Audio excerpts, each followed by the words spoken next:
नमस्कार, आप देख रहे हैं खबरी चौक। तानाशाही छत्तीसगढ़ प्रदेश स्वास्थ्य कर्मचारी संघ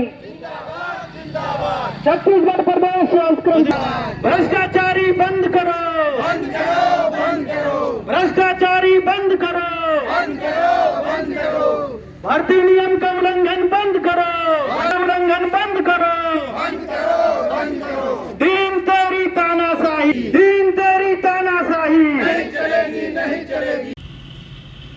राजमाता श्रीमती देवेंद्र कुमारी सिंहदेव शासकीय चिकित्सा महाविद्यालय अंबिकापुर में विभिन्न पदों पर हो रही भर्तियां एक बार फिर से विवादों के घेरे में है। प्रारंभ काल से ही चिकित्सा महाविद्यालय में होने वाली भर्तियों में लगातार आपत्तियां उठाई जाती रही हैं। पूर्व में भी कई बार विवादों के कारण कई भर्तियों को लंबित रखा गया था। इस बार छत्तीसगढ़ प्रदेश स्वास्थ्य कर्मचारी संघ सरगुजा इन नियुक्तियों को लेकर आर पार की लड़ाई लड़ने के मूड में दिख रहा है। पूर्व में कई बार चिकित्सा महाविद्यालय में हो रही भर्तियों को लेकर स्वास्थ्य कर्मचारियों ने अपनी शिकायत दी थी, किंतु फिर भी सुनवाई नहीं हुई, ऐसा कहा जा रहा है। स्वास्थ्य कर्मचारी संघ का आरोप है कि 2022 से लगातार आरक्षण नियमों में अनियमितता बरती गई है और भूतपूर्व सैनिकों के लिए 20% सीट के मापदंड का पालन नहीं हुआ। अब जब फिर से इस पर आपत्ति दर्ज कराई गई तो 28 जून को मेडिकल कॉलेज ने शुद्धि पत्र जारी कर उसमें सुधार किया है। वहीं लैब अटेंडेंट के पद हेतु राज्य सरकार के चिकित्सा भर्ती नियम में 12वीं कक्षा मांगा जाता है, जबकि मेडिकल कॉलेज अंबिकापुर में 8वीं कक्षा को ही वरीयता दी जा रही है। वहीं दैनिक वेतनभोगी एवं संविदा कर्मियों को अनुभव का लाभ भी नहीं दिया जा रहा है। स्वास्थ्य कर्मचारियों का कहना है कि मेडिकल कॉलेज में कोरोना के दौर में कार्य करने वाले और वायरोलॉजी लैब में काम किए हुए लोगों को केवल 10% अंक का अनुभव देकर भर्ती की प्रक्रिया शुरू की गई है। किन मामलों को लेकर आज आप लोग यहाँ पर कॉलेज प्रबंधन द्वारा लंबे समय से भर्ती, पदोन्नति, नियुक्ति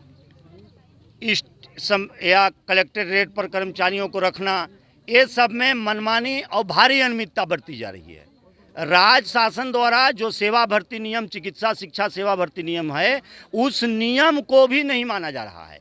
हम लोग कई बार पत्राचार किए, कई बार इस संबंध में मौखिक रूप से मिल के बताए, उसके बाद भी किसी प्रकार से नहीं की जाती। हम लोगों को एक कागज़ थमा दिया जाता है कि नियम ये है, जबकि हम लोग जान रहे हैं कि नियम क्या है। जब अभी हम लोग अल्टीमेटम दिए हैं कि हम लोग प्रदर्शन करेंगे और आगे आंदोलन करेंगे, तो 2022 से मैं बोल रहा था कि आरक्षण नियम का पालन नहीं किया जा रहा है। जो भूतपूर्व सैनिक हैं उनको 20% आरक्षण दिया जाता है चतुर्वर्ग में, लेकिन नहीं माना जा रहा था। अभी 28 तारीख को इनके द्वारा उसमें शुद्धि पत्र जारी किया गया कि 20% आरक्षण दिया जाएगा।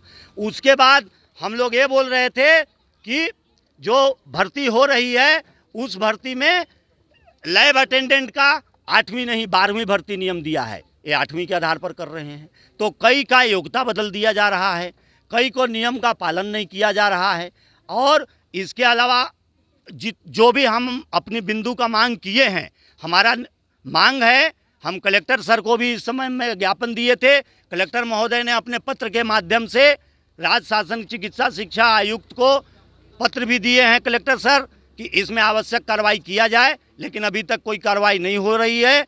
और जो हमारे विभाग में संविदा दैनिक वेतनभोगी कर्मचारी काम कर रहे हैं, उनको अनुभव का लाभ भी नहीं दिया जा रहा है। सिर्फ इनके कोरोना काल में जो वायरोलॉजी लैब में इन लोग अपने लोगों को जो भर के रखे हैं, सिर्फ उनको 10% अंक का लाभ दे रहे हैं। हम लोग का मांग है कि यहाँ से इनको, हमारे डीन सर को, और यहाँ एक जो उनका छोटे डीन में प्रसिद्ध हैं कृपा सागर पैकरा जी, उनको यहाँ हटाकर और सूक्ष्मता से जांच कराई जाए और कार्रवाई की जाए। भर्ती पदोन्नति में नियम का पालन किया जाए। हमारे संविदा दैनिक वेतन कर्मचारी जो हैं उनको अनुभव के अंक का लाभ दिया जाए। विद्यालय का या मेडिकल कॉलेज का बॉस जो हैं वो डीन ही होते हैं, और बार बार बोलने के बाद भी अगर इस पर कार्रवाई सही तरीके से नहीं की जा रही है, हम लोग को गुमराह करने का प्रयास किया जा रहा है, तो उनकी भूमिका भी इसमें संदिग्ध लग रही है।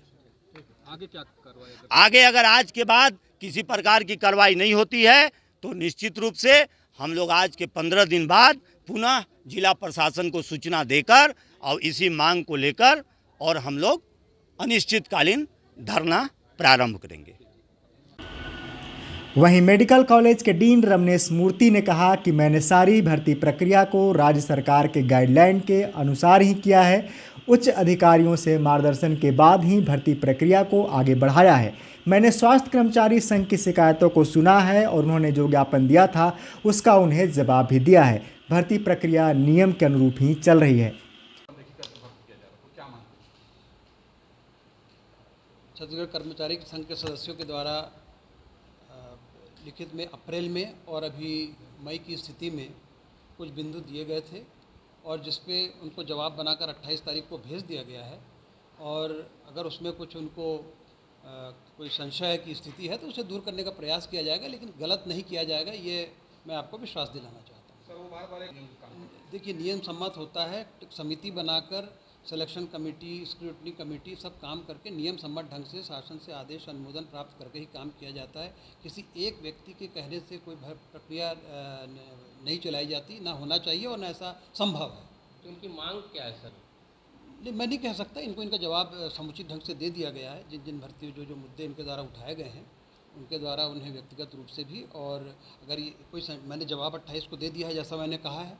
अगर उसमें कोई संशय की स्थिति या कोई स्पष्ट जानकारी का अभाव है तो उसे दूर किया जाएगा। लेकिन धरना प्रदर्शन अगर वो उनका अधिकार या उनका एक तरीका विरोध का हो सकता है, उससे मुझे इनकार नहीं है, लेकिन सभी कुछ सरकारी अनुमोदन के अनुसार, भर्ती नियमों के अनुसार और शासन के नियमों के अंतर्गत, आदेशों के अंतर्गत रहकर ही किया जा रहा है। इसको मैं दिखाना चाहूँगा, आप लोग इसको ले लें।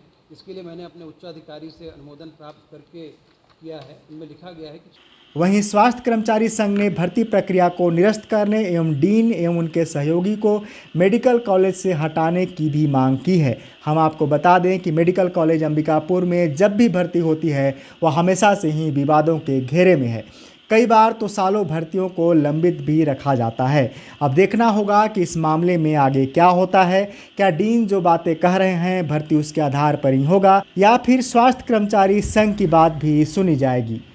बहरहाल मांगे नहीं सुने जाने पर 15 दिवस पश्चात स्वास्थ्य कर्मचारियों ने अनिश्चितकालीन हड़ताल पर जाने की चेतावनी भी दी है।